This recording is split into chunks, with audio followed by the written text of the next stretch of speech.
Hi guys, this is C Ruchika Sabu और हम देख रहे हैं C intermediate law subject suggested answers for May 2024 question number 1C।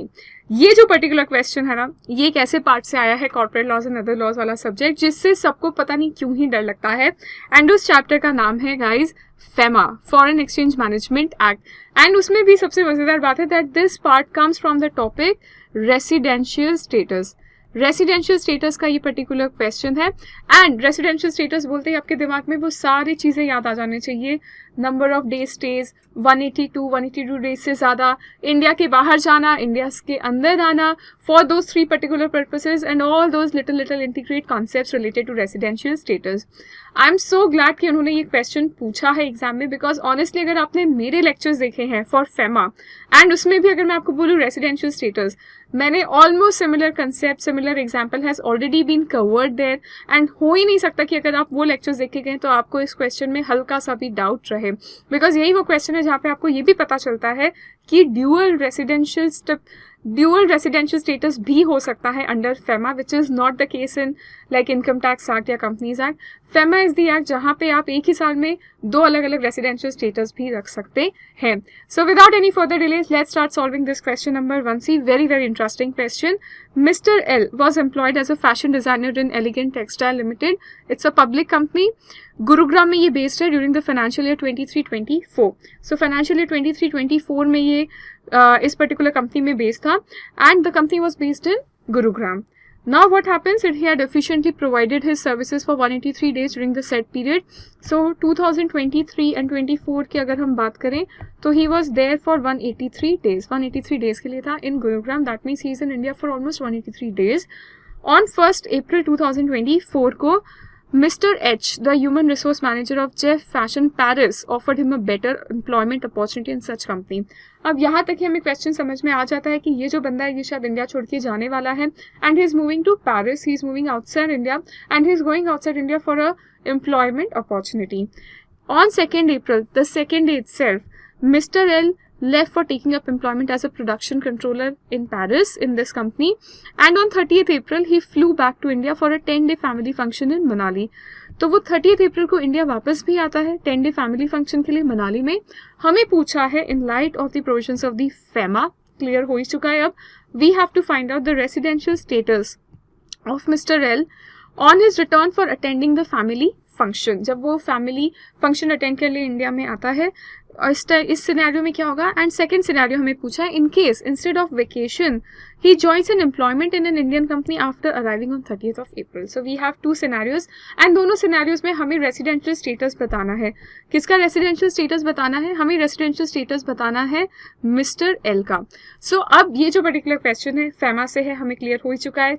Question में हमें बहुत क्लियरली पूछता है कि यहाँ पे हमें फेमा के हिसाब से उसका रेसिडेंशियल स्टेटस बताना है। So first of all let's find out the relevant section. So देखो फेमा में जो रेलेवेंट सेक्शन यहाँ पे लगता है दैट इज सेक्शन 2 में इसकी डेफिनेशन दी हुई है, section 2V of foreign exchange management act में। The term person resident in India का मतलब क्या होता है? The person resident in India means the following entities. तो यहाँ पे a person who resides in India for more than 182 days during the preceding financial year. So यहाँ पे हमारे लिए जो करंट फाइनेंशियल ईयर है वो कौन सा हो गया? 2024 एंड 2025 एंड इसका जो प्रीसीडिंग फाइनेंशियल ईयर है that is 2023-2024 because 30th April को वो जा रहा है 2nd April को वो जा रहा है पेरिस, 30th April को वो इंडिया में वापस आ रहा है and he is coming there for a family function scenario number 2 and second case में he is coming for an employment opportunity. So हमारे लिए जो करंट फाइनेंशियल ईयर है, the current financial year is 24-25 and relevant previous financial year is 2023-24 जहाँ पे उसका stay कितना है 183 डेज।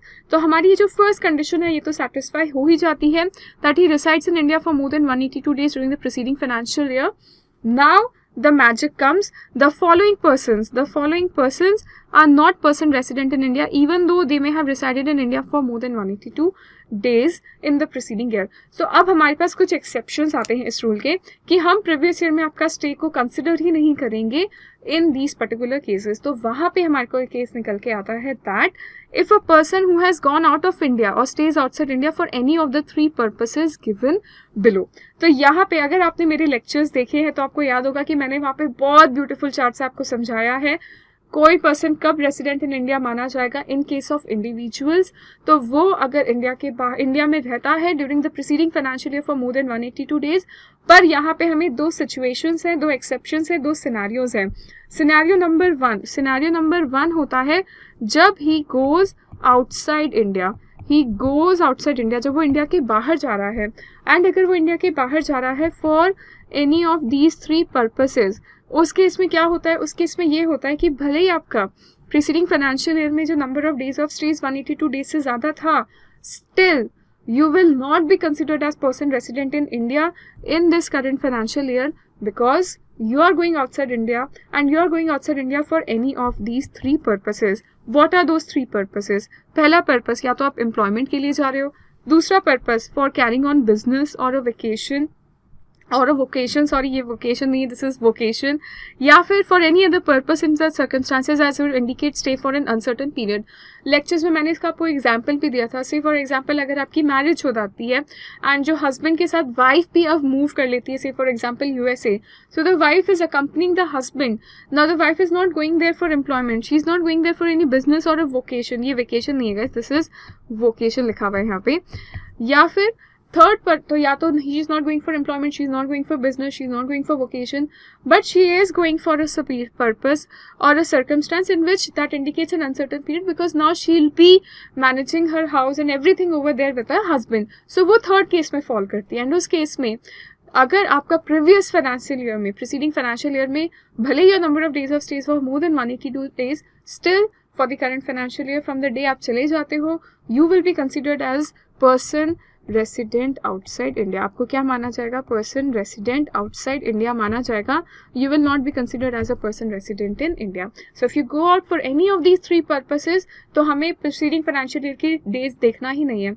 दूसरा केस भी हम देखते हैं, if a person comes to India, अगर पर्सन कम्स टू इंडिया की बात भी अगर हम करें, अगर person comes to India then also हमें ये देखना है, कि if the person is coming for employment और if the person is coming for business और if is coming for a reason that indicates an uncertain period, so in that case भले ही आपका प्रीसीडिंग फाइनेंशियल ईयर में जो stay था वो 182 days से ज़्यादा नहीं था, still you will be considered as a person resident in India. Why? Because you are coming here either for employment or you are coming here either for business or for a reason which indicates an uncertain stay of period in India.